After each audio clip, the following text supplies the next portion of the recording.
yêu cuộc đời.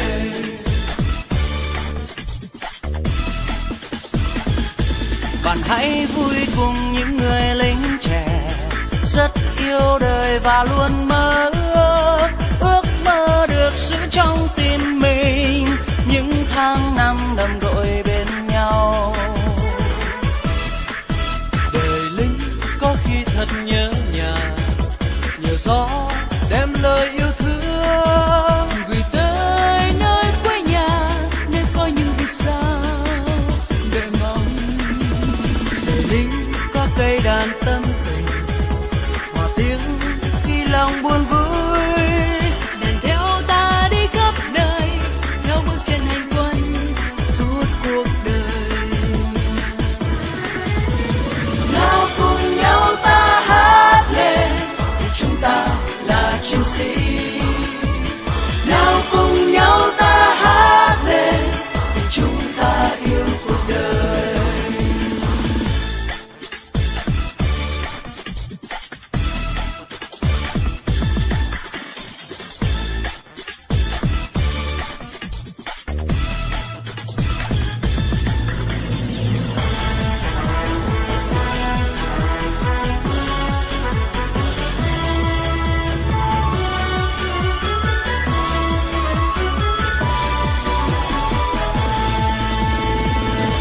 Bạn hãy vui cùng những người lính trẻ rất yêu đời và luôn mơ ước mơ được giữ trong tim mình những tháng năm đồng đội bên nhau.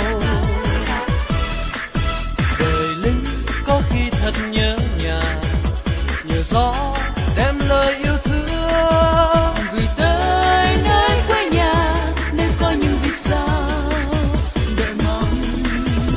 Đời lính có cây đàn tâm tình, hòa tiếng và khi lòng buồn vui, đèn theo ta đi khắp nơi theo bước chân hành quân suốt cuộc đời.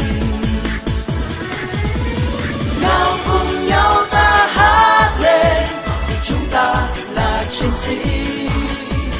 Nào cùng nhau ta hát lên vì chúng ta yêu cuộc đời. Nào cùng nhau ta hát lên vì chúng ta là chiến sĩ. Nào cùng nhau ta hát lên vì chúng ta yêu cuộc đời.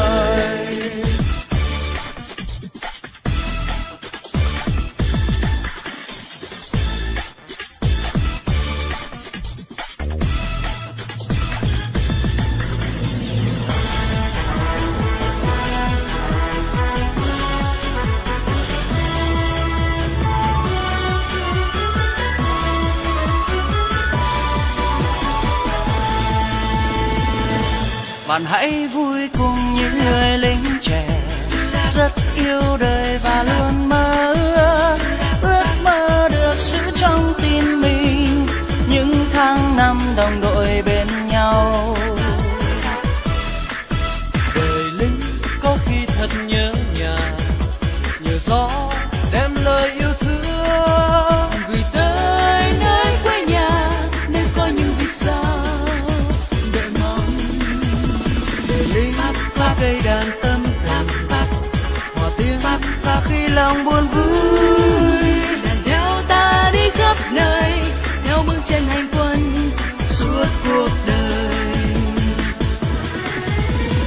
Nào cùng nhau ta hát lên vì chúng ta là chiến sĩ.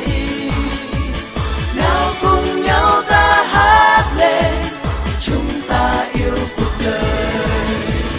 Nào cùng nhau ta hát lên vì chúng ta là chiến sĩ.